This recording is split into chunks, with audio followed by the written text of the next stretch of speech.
Sambil nunggu mungkin kita bisa ngobrol-ngobrol dulu nih Agung sama Ya. pembicara selanjutnya. Siapa nih pembicara selanjutnya? Nah, karena waktunya terus berjalan, jadi kita akan lanjutkan sesinya. Kita akan bawa Kak Sam untuk naik ke spotlight. Halo Kak Sam, apa kabar? Halo, halo. Oh, Kak Sam. Hai. Ini BTW suaranya bocor nggak ya? Eceku lagi nge-live. Iya, Instagram. sedikit Oh, sedikit bocor, tapi sedikit tapi aman kok Kak Sam. Kita masih mendengar dengan jelas suara Kak Sam di sini. Siap, siap. Gimana Kak Sam kabarnya hari ini? Sehat? Puji Tuhan sehat. Ya, Meskipun cuaca penuh jadwalnya. Iya, Kak Sam ada di mana sekarang? Di rumah, Surabaya. Nggak Oh, di kemana-mana. Surabaya. Cuaca Surabaya cukup nggak menentu ya, Kak? Kadang Menentu, panas, kadang tapi hujan. menentunya panas. Iya. Kayaknya Jadi sudah kemarin bikin tuh sakit sampai kadang. sempet 36 derajat. Nggak paham lagi. Panas yang nggak sekali. di Surabaya diem aja sih. Kebetulan Tata ini ada di beda dimensi dari kita, Kak. Wah, Jadi jahat kamu Agung. Lagi di mana? Lagi di mana? Lagi di rumah ini Kak Sam. Agung, kamu kenalin jadi dulu dong Kak Sam ini. Oke, jadi mungkin ada banyak yang belum tahu atau mungkin udah nggak asing dengan Kak Sam ya. Ini adalah salah satu alumni VCD, bener Kak Sam? Ya, barusan alumni. Barusan lulus dari VCD Universitas Ciputra dan juga CEO dari kreator Petualangan Menuju Sesuatu. Ya. Co-creator. Nah, Aku sudah lihat ini? Instagramnya itu udah dari lama. Jadi baru ketemu sama Kak Sam hari ini gitu. Dan penasaran sih sebenarnya, kita pengen ngobrol langsung dan mengulik langsung dari Petualangan Menuju Sesuatu itu apa dan juga latar belakang atau mungkin kayak cerita di balik itu gitu kan. Mungkin dari Kak Sam bisa perkenalan secara garis luar dulu nih dari Petualangan Menuju Sesuatu itu apa? Oke, jadi ini mungkin kalau misalnya di UC sendiri ya, di UC mungkin udah banyak yang ngomongin. Karena banyak dibantu UC juga untuk promote. This is like one of the creation yang udah aku pertahanin, aku dan teman-temanku pertahanin dari kita semester 3 kayaknya. Petualangan Menuju Sesuatu itu singkatnya adalah sebuah project yang dia aim to raise awareness and knowledge about mental health, but through storytelling. Lewatnya cerita, karena seperti yang kalian tahu, saya di sini sebagai anak desain, bukan anak psikologi. Teman-teman juga anak desain, jadi we cannot speak in the behalf of all the psychologists, but we can speak on the behalf of people who actually felt it and wants to tell a story. Kita. Oke, jadi meng-create kayak apa ya, kesehatan mental itu menjadi sebuah story gitu ya. Nah, sepertinya nih udah pada penasaran dengan materi yang ingin disampaikan sama Kak Sam, dan sepertinya kita langsung memberikan sesi ini kepada Kak Sam ya, Ta? Iya, kayaknya teman-teman udah penasaran, aku pun juga udah penasaran. Dengar sedikit aja udah pengen tahu nih apa sih Petualangan Menuju Sesuatu itu. Iya. Baik, Kak Sam bisa langsung mengambil alih dan juga memberikan tayangan kepada kita mungkin jika ada untuk lebih mengenalkan lagi petualangan menuju sesuatu itu seperti apa. Silakan. Oke. Ini aku bakal share screen ya.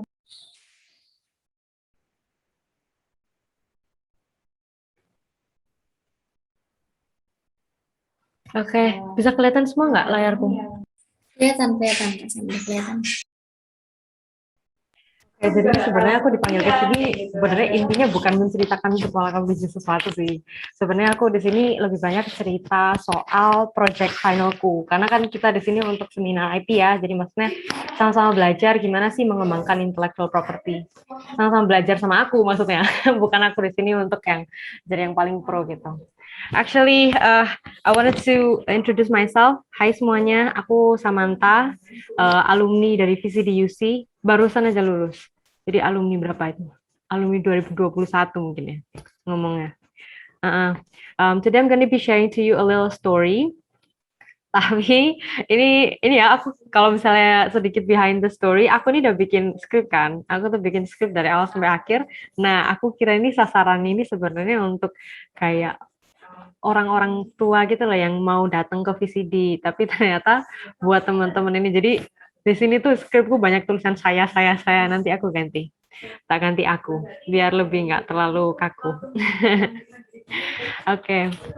Selamat pagi menjelang siang teman-teman semuanya. Perkenalkan aku Samantha, co-creator dari Petualangan Menuju Sesuatu, dan aku juga creator dari buku The Great Explorer Journal, the one that you're seeing on the screen right now. And today I'm going to be telling you a story about how my friends and I made the most memorable project I've ever created in my life. Itu. Sebelum memulai, aku kepingin bertanya nih, seberapa banyak dari kalian yang familiar dengan kata kesehatan mental? Sejujur-jujurnya, dengan kondisi sekarang. Berapa banyak dari kalian yang tahu? Kalau misalnya ada yang tahu, oh kesehatan mental adalah ini, boleh masukin di chat atau boleh open mic gitu. Ayo dari para peserta bisa langsung interaktif di sini. Tanyakan secara langsung. Oke, ada beberapa yang tahu ya. Jadi memang karena udah lumayan sering dibicarakan, apalagi sejak pandemi, kayaknya kalau misalnya orang belum pernah dengar tentang kesehatan mental pun, sejak pandemi ini banyak banget materi yang bahas, jadi kita mau nggak mau terekspos gitu ya. Ini aku ngomong sendiri menurut definisinya. Kementerian Kesehatan yang ngomong nih, kesehatan mental yang baik adalah kondisi ketika batin kita berada dalam keadaan tentram dan tenang sehingga memungkinkan kita untuk menikmati kehidupan sehari-hari dan menghargai orang-orang lain di sekitar kita. This is just the preview of the whole kayak gambaran besar yang akan aku ceritakan sama kalian sampai nanti, karena IP-ku berhubungan erat dengan kesehatan mental. Gitu. Jadi buat yang belum pernah tahu definisinya atau nggak tahu itu apa gitu bisa dapat gambaran sedikit ya. Oke. So the story was, ini aku bakal ceritain tentang petualangan menuju sesuatu dulu. So our journey started in 2018. Jadi waktu itu saya karena penulisnya di sini saya. Jadi waktu aku, temanku ada yang namanya MJ, Livia, sama satu lagi teman yang namanya Daniel. Kita ini masih semester 2. Jadi benar-benar ya capek-capeknya habis ngelukis-ngelukis gitu ya, capek-capeknya habis gambar, ngecat-ngecat tiap hari. Kita punya satu mata pelajaran yang namanya entrepreneurship. Mungkin kalian juga udah punya di UC, pelajaran E gitu. Tapi waktu tahunku E itu lanjut dari semester 1, semester 2, semester 3, semester 4 sampai semester 5 gitu. Jadi itu berlanjut terus sampai kita 2 sampai 3 tahun di situ. Nah, terus habis itu kita baru aja keluar dari tim kami yang lama gitu ya. Jadi kita barusan keluar karena ada beberapa nggak kecocokan dan aku ya sama teman-temanku tadi itu memutuskan untuk buat tim baru gitu. Jadi waktu itu objektif utamanya para mahasiswa ini kita harus menyelesaikan masalah dengan sebuah bisnis. Jadi kita evaluate nih, masalah apa sih yang mau kita tackle gitu ya. Jadi beberapa mahasiswa itu ngambil bisnisnya kayak makanan dan fashion. They're trying to solve about like fast fashion. They're trying to solve about food waste kayak gitu. Jadi mereka ngambilnya di bagian situ. Tapi kita belum tahu banyak soal masalah-masalah di dunia. Tapi kita sepakat kalau kita ini ingin fokus ke masalah sosial. Nah, habis itu setelah kita udah dapat kunci nih, kita mau fokus di masalah sosial, kita mulai explore apa sih masalah sosial yang mau kita bagikan gitu ya, that we personally relate to, dan apa pesan yang menurut kami ingin kami sampaikan ke dunia. Ada beberapa ide waktu itu kayak macam-macam, mulai dari social disparity, ada juga tentang keluarga, beberapa dari idenya adalah tentang self-love gitu. Nah, terus ada yang mention memang soal kesehatan mental, jadi paling besarnya kesehatan mental. Waktu itu Daniel, temanku yang mention itu, dia ngusulkan untuk bahas tentang kesehatan mental, karena ini adalah topik yang sangat penting untuk dibahas. Karena kesehatan mental sama pentingnya dengan kesehatan fisik. Tapi waktu itu mungkin masih sekarang juga ada beberapa stigma-stigma yang surround kesehatan mental. Jadi anggapannya orang kalau mau ngomong tuh tabu gitu. Anggapannya mungkin kalau kalian ngomong gitu, aduh aku kayaknya nggak ada motivasi hidup. You can't just say that to anybody gitu. Karena nggak semua punya perspektif yang benar gitu. Banyak yang nganggep bahas kesehatan mental atau kesehatan jiwa itu berarti kamu tuh rada-rada gila gitu, atau kamu udah rada-rada nggak bener gitu. Jadi orang cenderung untuk nggak mengucapkan. Tetapi begitu nggak diucapkan, masalahnya kan semakin parah. gitu. Just for context gitu ya, 3 tahun lalu waktu kita mulai, around 3 years ago waktu kita mulai ini, kesehatan mental is not as well known as it is now. Kalau misalnya kalian sekarang mungkin lihat di Instagram atau di social media lain, udah banyak yang bahas soal self-care gitu ya, healing, meditation. Waktu 3 tahun lalu itu nggak sebanyak itu gitu. Jadi hanya ada beberapa pionir besar dalam bisnis atau proyek kesehatan mental. Beberapa itu kayak Ibunda gitu ya, kayak Relief. I think it was pretty big at that time. Gitu. Jadi taking this was actually something out of place untuk mahasiswa.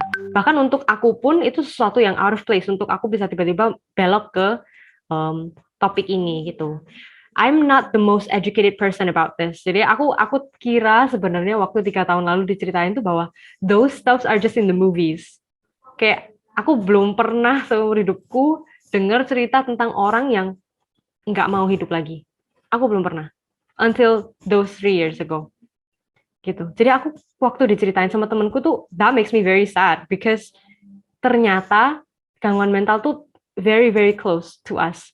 Jadi we might not know gitu ya, orang-orang di sekitar kita tuh sedang ngerasa apa, tapi we feel like they are well, tapi they are not really well. Jadi it was quite a shock for me, and that is why I agree with this topic gitu.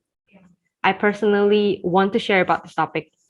Jadi habis kami sepakat gitu ya tentang yang akan kami tackle, kita cari cara nih untuk dapat menyampaikan pesannya gitu. Karena kita social entrepreneurs ya, jadi kita tujuannya bukan untuk gimana cari bisnis yang nanti bisa berdampak lah. Enggak, tapi kita berusahanya carinya untuk dampak, nanti revenue yang kita dapat itu gunanya untuk supaya kita bisa make more impact kayak gitu. Jadi kita habis sepakat soal ini, kita kan bukan psikolog ya, kita bukan jurusan psikologi juga, kita hanyalah anak-anak di kafe yang berusaha untuk membuat kayak perubahan gitu. Jadi kita mulai cari ide gitu, gimana caranya kita bisa share soal kesehatan mental lewat hal-hal yang kita bisa lakukan. Is it by passion? Is it by other projects gitu? Until one time, Livia here, she's actually here in the audience. Hi Livia. Livia mentioned that salah satu cara untuk menyentuh hati orang lain itu adalah lewat cerita. Meskipun cerita itu kita anggap kayak lah kok by stories gitu, tetapi coba deh kalian ingat-ingat, ada nggak lagu yang kalian pertama kali denger tuh liriknya nyantol sampai sekarang, yang membuat liriknya tuh kalian kayak aduh gitu, atau lirik yang bisa mengubah mood kalian, lagu yang bisa mengubah mood kalian, atau misalnya gini, kalian lagi denger cerita teman kalian gimana dia bisa survive gitu ya, all the things that she has been through, and you feel like you are so proud of her, and you feel like there is hope gitu. Bahkan untuk kita juga, cerita meskipun it seems like it's insignificant, tetapi it holds a very powerful force to change the course of our lives. Jadi waktu Stivia mention soal itu, we are very excited about it. Kita decided to pursue by storytelling. Jadi itu kita start with the character. Kita bikin latar belakangnya dan segala macam, dan kita sampai pada actually ini dia. Ini aku mau nunjukin gambarnya kita. How do I? Oke. Ini actually waktu kita present di UC. Ini auditorium buat kalian kalau belum pernah kelihatan UC gitu ya. Ini auditoriumnya. Auditorium UC. Mungkin sekarang udah di-upgrade gitu, lighting dan segala macam udah di-upgrade. Tapi waktu itu ini around like 1 or 2 years ago. Ini ada aku, ada MJ, ada Daniel, ada Livia, ada Kikis juga. Paling ujung kiri. Oke, wait, back to the presentation. Kita akhirnya bikin karakter kan. Karakter ini namanya Blob. Gitu ya. Jadi Blob ini dia adalah semacam gumpalan gitu ya, jelly. Dan dia ini mengalami depresi. Hahaha, kita tiba-tiba bikin karakter terus kita kasih dia gangguan mental gitu ya. Blob ini dengan ceritanya kita ingin menyampaikan bahwa they're not alone. The readers, you guys who are going through difficult stuff, you are not alone. Your journey itu masih panjang gitu. Ini kalau kalian mau lihat depresinya ini bentuknya ini. Jadi we manifest the depression that is supposed to be in your head. Kita kasih dalam bentuk karakter atau monster gitu supaya lebih gampang visualisasinya. Gitu. Nah, nama petualangan menuju sesuatu sendiri ini kita ambil dari konsep bahwa kita semua ya sebagai manusia, kita ini sedang dalam perjalanan petualangan yang kita masing-masing sedang jalani.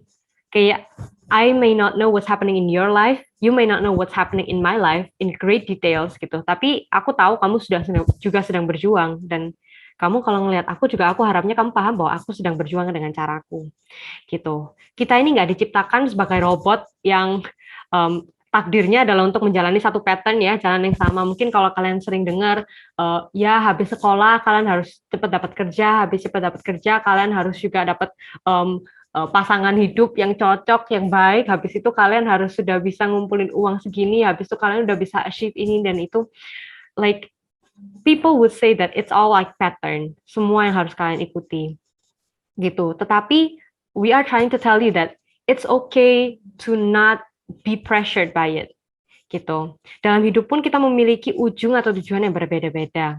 Jadi karena yang namanya petualangan menuju sesuatu ya, bukan petualangan menuju kayak kebahagiaan atau petualangan menuju self-enlightenment, tapi menuju sesuatu. Karena sesuatu itu harapnya kalian bisa ubah sendiri-sendiri menurut apa yang kalian rasa kalian cari dalam hidup kalian, gitu. Nah, back to our journey. Jadi pertamanya kita cuma bikin banyak aja, banyak komik gitu ya, banyak cerita kita bikin tiap hari kita upload di Instagram gitu.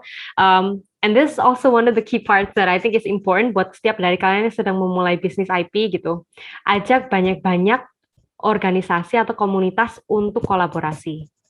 Selain dari kalian konsisten posting, selain kalian dari konsisten membuat konten yang bagus, you guys also have to make your story known. Kalian harus bikin karakter kalian atau cerita kalian ini banyak diketahui orang lain. Salah satu cara yang kita gunakan dan berhasil adalah kolaborasi. We contact like so many people, we DM, kita bilangnya, oke, kita pakai kontenmu ya, kita jadikan komik, it's free visual for you guys, gitu. We have gone through a lot of collaboration since then. Kita juga kita juga ngajak satu orang lagi, namanya Amanda, yang tadi suaranya di depan kalian dengar. Dia lagi Instagram live tadi. Amanda itu dia lulusan psikologi Universitas Ciputra, gitu. Jadi habis kita bikin cerita gitu ya, kita kolaborasi, nggak kami sangka ternyata banyak orang yang suka dengan cerita blog, gitu. Banyak orang yang suka dengan cerita kita. Jadi hingga hari ini, blog ini udah berkumpul dengan lebih dari 70.000 pencari di Instagram. It might seem like a small number compared to any other platforms ya, other big platforms, but it's a pretty big number for us who are just starting gitu. Karena kita kan ya, it's a good milestone to celebrate gitu. Kita juga memiliki kesempatan kapan hari untuk bekerja sama dengan banyak-banyak orang dan organisasi hebat. We collaborate with Ibunda, Relief, we collaborate with Be Home kalau kalian ada yang tahu, Self of Warrior. We also have a collaboration with Instagram, waktu itu bareng Relief. We also made an animation untuk Warner Music Asia waktu itu buat lagunya Lucas Graham. Jadi kita dikontak untuk bikin animasi and we were very honored for that. Kita sempat ikut kompetisi yang namanya Young Social Entrepreneur di Singapura waktu tahun 2019. Kita waktu itu lolos top 40 sih. Waktu itu kita diundang untuk menghadiri kayak pelatihan yang ada di Singapura. Tapi waktu itu kita nggak lolos untuk yang selanjutnya, but it was a very good opportunity to learn. Kita juga diundang jadi pembicara untuk event di Tokopedia gitu. Kita udah meluncur 2 buku. Yang pertama bersama Relief, waktu itu kita sold about 300 copy. Nama bukunya Buku Panduan Petualang. We also made our second book. Bayangin, sebelum lulus sudah bisa bikin buku. Kita juga bikin buku kedua bersama penerbit Republika. Jadi itu kompilasi komik kita yang judulnya Love Blob. Now you guys can find it in Gramedia. Woo! Go find. Nah, ini aku mau balik ke cerita kenapa kok nyambungnya ke The Great Explorational ya. Jadi ini kan payung gedenya kan petualangan menuju sesuatu, ya kan? Nah, ini kita sebelum lulus ini kita dihadapkan dengan yang namanya final project. I'm pretty sure you guys are gonna go through it one way or another. Jadi ini aku di sini mau sharing pengalamanku melewatin itu supaya you guys understand why that part is important and what you have to do to get through it, gitu. Oke, jadi ini lanjut ya. Mau mulai ke creating the product yang ini, the Great Explorational tadi. Kita udah sampai pada masa mengerjakan skripsi. Of course, we would want to use this project petualangan menuju sesuatu ini sebagai tema kami. Ngapain bikin tema baru gitu ya? Tapi at that time we have to make different products gitu. Jadi kita outputnya nggak boleh sama.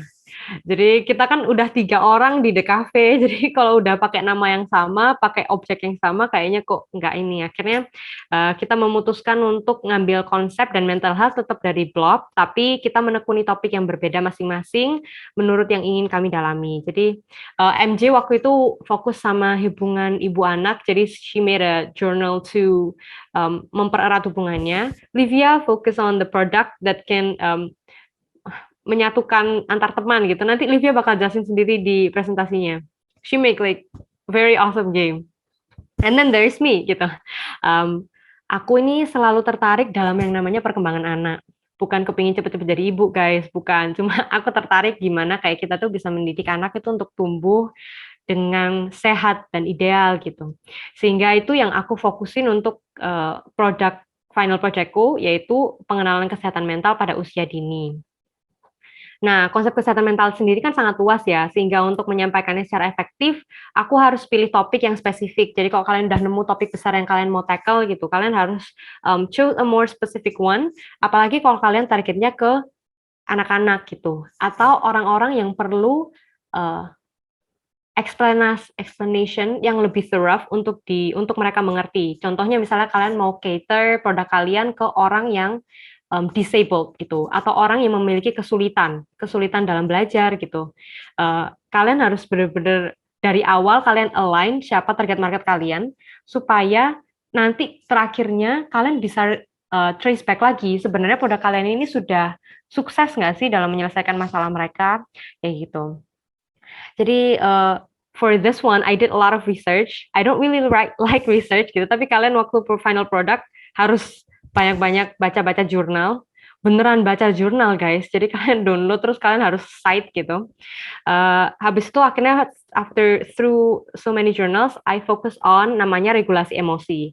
Jadi regulasi emosi itu di mana anak tuh mengenali, merefleksikan dan mengekspresikan emosi, karena kalau itu dipelajari dengan baik itu dapat membantu kestabilan emosinya mereka saat mereka beranjak dewasa.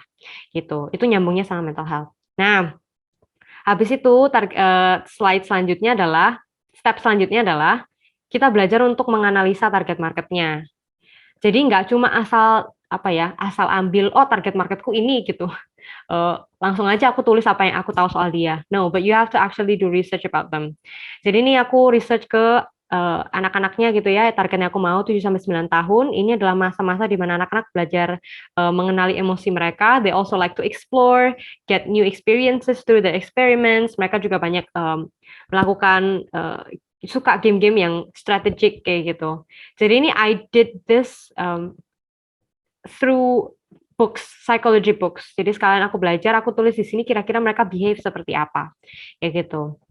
Nah, tapi ini tambahan karena salah satu bagian dari yang tricky untuk membuat produk untuk anak, for whoever is going to make one untuk anak-anak gitu, mereka bukan satu-satunya stakeholder dalam project kalian. Salah satu alasannya adalah karena mereka belum mempunyai buying power untuk make purchase decision. Jadi kalian kalau bikin produk buat anak, kalian nggak bisa cuma mikirin anaknya suka apa gitu. Tetapi they can influence, but keputusan pembelian tetap berada di tangan orang tua. Ini juga kunci penting kalau misalnya kalian bikin produk buat anak-anak gitu ya. Orang tua itu adalah bagian yang penting yang kalian harus perhatikan. Karena kalau misalnya anak mereka ngerengek segimanapun, kalau orang tuanya bilang nggak beli ya anaknya nggak bisa beli. Gitu. Jadi aku juga melakukan riset terhadap orang tua, mulai dari demografi gitu ya, kepribadian, motivasi mereka untuk membeli gitu. Mereka nih belinya carinya produk yang apa sih? Yang branded, atau mereka cari produk yang fungsional, atau mereka cari produk yang banyak bonusnya gitu ya. Kita harus cari mereka sukanya kayak gimana. Terus cari juga channel mereka itu dari mana. Apakah mereka banyaknya di sosial media, atau mereka lebih percaya testimoni dari teman gitu, dari referral teman mereka itu. habis mengetahui ini ya target marketnya, kan kita mencoba untuk desain gitu. Kita mencoba untuk masuk ke desain. Ini desain pertama jurnalku. Jadi desain pertama memang kayak low-fi gitu. Yang penting aku bisa menyampaikan tujuanku kayak gini gitu. Aku buat prototype gitu ya dari risetnya, dan habis bikin prototype ini aku bouncing. Jadi aku oper ke 3 expert, 3 ekstrim gitu, sama eh, sama 3 calon user. Jadi expert itu adalah orang yang paling tahu topik yang sedang kamu bicarakan. Jadi misalnya kalau kalian mau bikin soal komik gitu, atau kalian mau bikin soal, expertnya adalah orang yang tahu komik gitu. Atau kalau misalnya kamu bilang bikin soal komik soal alam gitu ya, soal menjaga alam, kalian harus cari orang yang juga paham tentang alam gitu dan cara menyampaikannya. Itu namanya expert. Habis itu ekstrim itu adalah orang yang sering bertemu dengan sering menggunakan produk kalian gitu. Ini aku di sini ekstrimnya aku cari guru gitu, guru-guru sekolah. Terus yang ketiga ada 3 calon user supaya kalian bisa benar-benar tahu pendapatnya mereka waktu make gitu. I make prototypes and I give it to them. Terus aku interview juga, gitu. Dan I got one feedback that changed the course of my product development. Jadi waktu itu mereka sama-sama bilang, banyak dari mereka yang bilang salah satu unsur penting dalam perkembangan anak adalah storytelling. Jadi anak-anak itu membangun sebagian besar dunia mereka itu dari cerita. Karena itu jurnal yang kamu bikin tuh nggak hanya penting untuk bisa fungsional, ya refleksi, ngerjakan, asal mereka bisa mengenali emosi mereka. Tetapi harus juga ada bagian yang membuat anak-anak tertarik dan yang dapat menerjemahkan makna-makna itu jadi dari kata-kata jadi sesuatu yang mereka pahami. Anak-anak itu masih kecil ya. Kalau kamu bilang, guys, ayo kita berefleksi supaya kita masa depannya kita lebih stabil dalam emosi, mereka nggak mungkin paham. Jadi kita harus cari cara gimana produk kita ini benar-benar understandable by the client. Seringnya ini, kalau misalnya kita cuma bikin dan kita nggak bouncing adalah, kita ngerasa produk kita oke-oke aja. Karena kita udah ngerjain lama banget di sini, kita nganggep, oh ini udah paling best, this is the best version of my product gitu. Tapi begitu kamu tunjukkan ke orang lain, ternyata mereka bisa ngelihat with fresh eyes and they can point out all the things that you can improve gitu. Setelah menemukan solusi baru gitu ya, storytelling itu yang harus aku tambahkan gitu. I did more and more research. Jurnalnya banyak banget lah pokoknya. Aku tuh sampai kayak aku harus cari jurnal buat storytelling, cari jurnal buat regulasi emosi, cari jurnal buat penggunaan regulasi emosi dalam storytelling gitu. Pokoknya banyak banget lah. It was pretty tiring, but it was worth it guys. It was worth it karena saya jadi belajar. Buat kalian yang suka belajar sih. Gitu. Jadi akhirnya setelah banyak riset gitu ya, jadilah The Great Explorers Journal, sebuah jurnal berbasis storytelling yang mengajak anak berusia 7-9 tahun untuk belajar tentang regulasi emosi. Tapi basisnya tetap storytelling. Nah, makanya ini. Nah, habis aku punya konsep awal yang solid gitu ya, aku maunya ke arah sini, udah pasti nih aku udah dapat feedback dan aku udah dapat their approval gitu. Aku lanjut ke bikin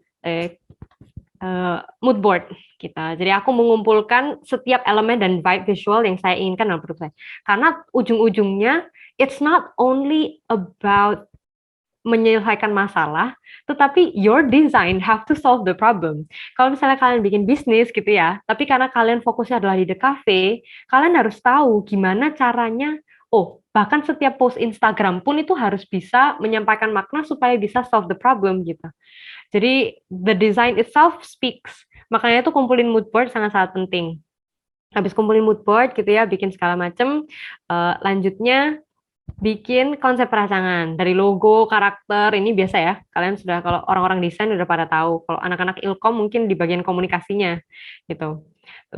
Dari mood board hingga konsep perancangan semuanya harus selaras supaya target marketnya paham gitu. Jadi bukan cuma kalian bikin, I feel like this is gonna solve the problem gitu. Tetapi itu harus bisa specially cater to your audience gitu. Karena justru dengan pemilihan yang tepat, akhirnya audience pun bisa merasa terbantu dengan produk kalian gitu.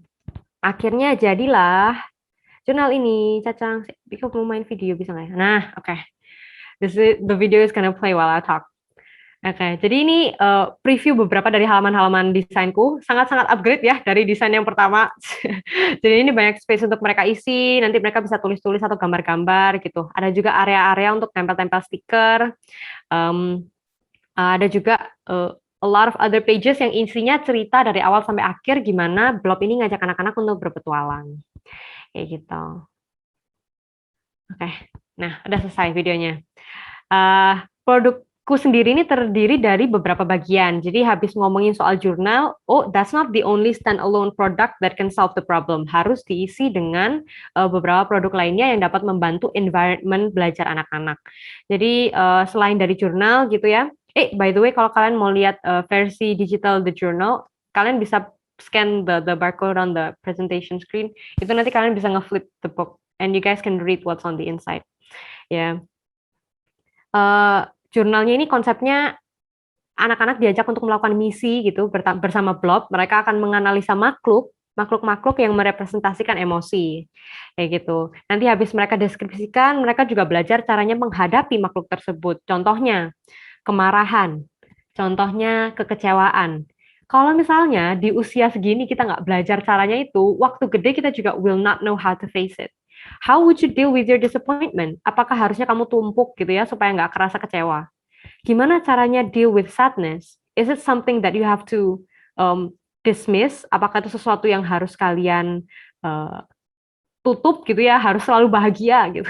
Atau apakah sadness itu sesuatu yang harus kalian undang dan kalian biarkan pergi pada waktunya?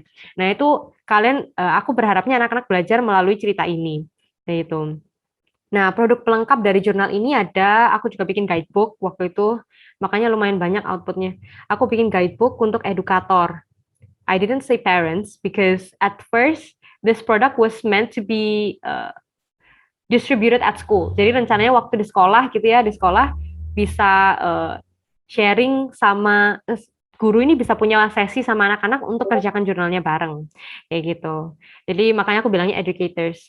This journal, this guidebook tujuannya tuh untuk bantu educator memahami cara kerjanya dan cara mendampingi anak saat mereka mengisi jurnal. Kalau educator baca jurnal ini, guidebook ini dengan lengkap gitu ya, harapnya mereka terbekali untuk akhirnya they can implement pelajaran dalam kehidupan anak-anak sehari-harinya. Karena anak-anak nggak mungkin on the book 24/7, tetapi yang with the kid 24/7 is the educator. Jadi kalau misalnya tiba-tiba anaknya jatuh gitu, terus anaknya ngerasa sedih, nah gimana caranya untuk menghadapi itu? Masa keluarin buku gitu? Nah ini educatorsnya harus paham caranya menyampaikan ke anak-anak. Setelah guidebook gitu ya, habis ngerancang produk, that's not the only thing that we have to do. The next one that we have to do is also marketing. Jadi percuma punya produk yang bagus banget, tapi kalau misalnya nggak ada orang yang tertarik, nggak ada orang yang dengar tentang produkmu, it can't go anywhere gitu. It only serves little people. How amazing would it be kalau dengan marketing yang bagus, produkmu ini akhirnya bisa berdampak buat banyak orang. Jadi itu kenapa kok aku bikin banyak banget marketing gimmick. Oke, yang pertama ada merch. Marketing gimmick yang pertama ada merchandise. Aku bikin ada tote bag, pins, sama tumbler. I actually made the tumbler. Waktu itu aku bagikan buat seminar. It was really nice. Habis itu aku juga bikin trailer buku, which I'm gonna play for a little while. It's only like 1 minute, karena nggak boleh lama-lama. Aku play ya.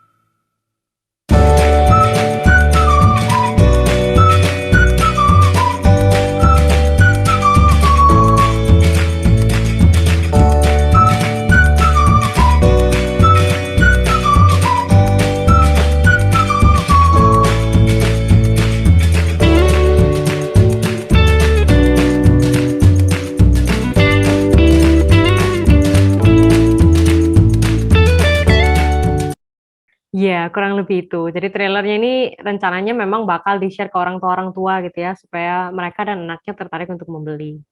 gitu. Habis trailer, aku juga bikin poster yang tujuannya untuk promotion tools gitu. I also mention di sini, kalian ingat yang tadi research yang I did in the beginning, kan orang tua itu sangat percaya dengan yang namanya referral.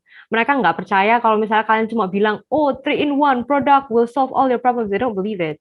Gitu. Jadi salah satu kunci penting untuk orang tua adalah mereka perlu testimoni yang dari real people. Makanya aku taruh di sini testimoninya dari um, one of the psychologist yang fokus untuk perkembangan anak. Jadi karena kredibel gitu ya, harapannya poster ini dapat membuat mereka yakin bahwa this product is certified gitu. Not certified, tapi legit, legitimate gitu ya. Okay, now get to the interesting part.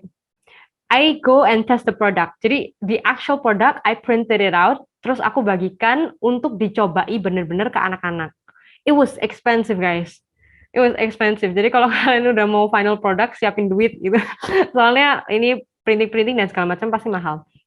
Jadi I go test the product untuk 3 orang gitu ya, 3 anak seusia target marketku untuk melakukan uji coba ini selama seminggu atau 2 minggu gitu.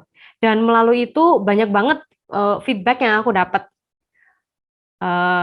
Ini aku sempat sharing ke expert-expert juga. Jadi aku minta pendapat mereka tentang produkku gitu.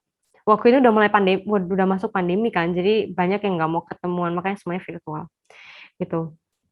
Nah, tapi ini the picture of me interviewing the people after they have done ini. Waktu ini aku habisin mau nunjukin gambarnya. Ini loh. Lihat tiap kali aku lihat gambar ini aku senyum soalnya lucu banget. Ini kan aku print kan gambarnya, terus aku kasih ke anak-anak kan. Jadi yang ngisi tuh anak-anaknya. Kalian lihatlah gambar-gambarnya mereka. Lucu banget loh. They get to express what they're thinking to my journal, and that makes me so happy. That makes me so excited to see that they actually use my product and they have fun with it. Mereka suka tempel-tempel stikernya gitu ya. Mereka suka tulis-tulis di situ gitu. I think this is really heartwarming to do. Jadi untuk kayak anggapannya seluruh capek-capeknya prosesnya itu, waktu aku ngelihat anak-anak benar-benar makai ini kayak, aduh it's worth it gitu. Karena mereka benar-benar ngerasain fungsi dari produkku. Gitu. It's magical. It's a magical moment untuk bisa dapat feedback ini. Nah, habis itu memang aku harus revisi lagi sih. Habis uji testing ini kita masih harus ngelajain revisi lagi karena anggapannya nggak ada sesuatu yang sempurna ya. There will always be improvement. Aku revisi terus akhirnya aku bisa sampai ke yang namanya final. Akhirnya last but not least. Ini adalah fase terakhir waktu ngerjain final project, yaitu pameran produk. Jadi habis kalian revisi dari uji coba, kalian akan pamerkan produk kalian gitu.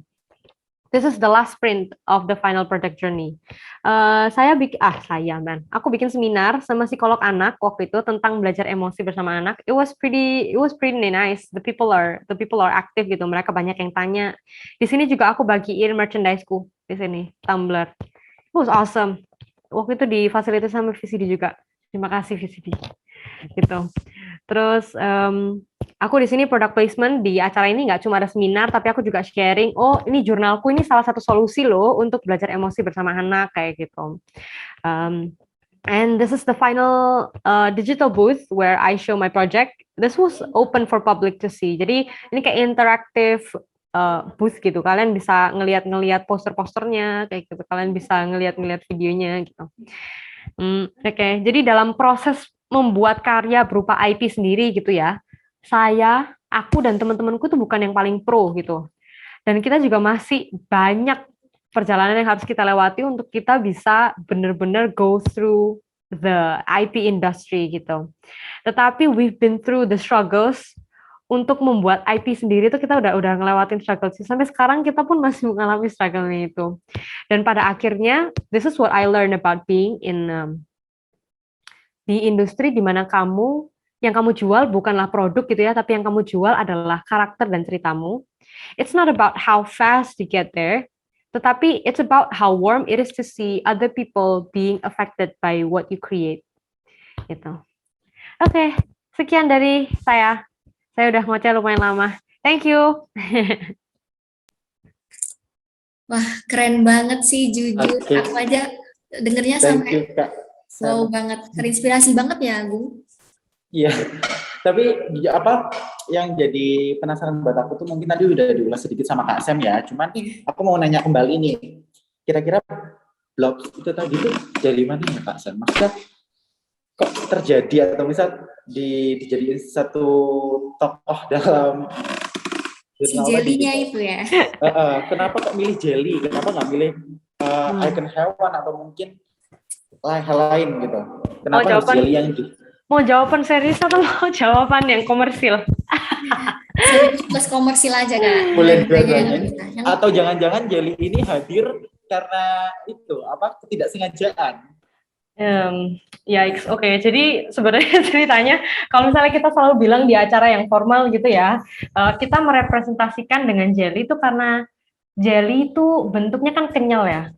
Jadi dia itu tahan banting gitu. Kalau misalnya dia mengalami masalah-masalah, he will always bounce back. Dan juga karena dia bentuknya itu kayak nggak solid gitu ya, dia masih free to change to whatever calls him in the future gitu. Jadi dia itu bebas untuk kayak nanti dia mungkin mau berubah jadi apa gitu ya. Kita nggak definite, kita bukan suatu orang, bukan makhluk yang diciptain, oh kamu harus seperti ini, pasti seperti ini gitu. Tetapi kita bisa berubah gitu. Tapi kalau misalnya jawaban sesungguhnya sebenarnya kita come up with the character karena waktu itu kan kita harus gambar tiap hari ya. Jadi kalau kita bayangin kalau kita gambar kayak tadi karakternya Gatot Kaca, terus kita harus bikin komik tiap hari. Jadi kita tuh nyari gambar yang simple buat dibuat gitu loh. Pertamanya blob ini bentuknya cuma bundar aja. Gitu. Oke. Ternyata ada alasan menarik nih ya, karena simpel biar gampang dibuat. Alasan yang maksudnya dibalik alasan yang punya makna, kalau Jay itu bisa berubah dimanapun atau kapanpun ya, tapi ada dibalik itu ada unsur sedikit bisa dibilang mager buat digambar lagi atau gimana? Iya. Sebenarnya kita memang maunya rencananya ya sesederhana mungkin ya. Dulu bahkan dia tuh nggak punya nama loh. Dulu bahkan dia nggak punya nama. Jadi tuh kita mau bikin karakter yang dia asal-usulnya nggak tahu dari mana ya. Dia cuma muncul aja di dunia gitu.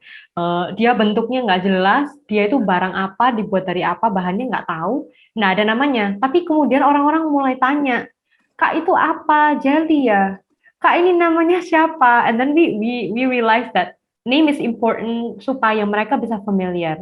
Kalau mereka mau nunjukin teman mereka terus mereka ngomong ini loh, ini tapi nggak ada namanya, mereka bingung. Jadi kita canonically akhirnya panggil dia Blob dan kita bilang dia Jelly. Kalau bahas Jelly jadi keinget iklan itu ya, Jelly kamu siapa? Kamu seperti Jelly.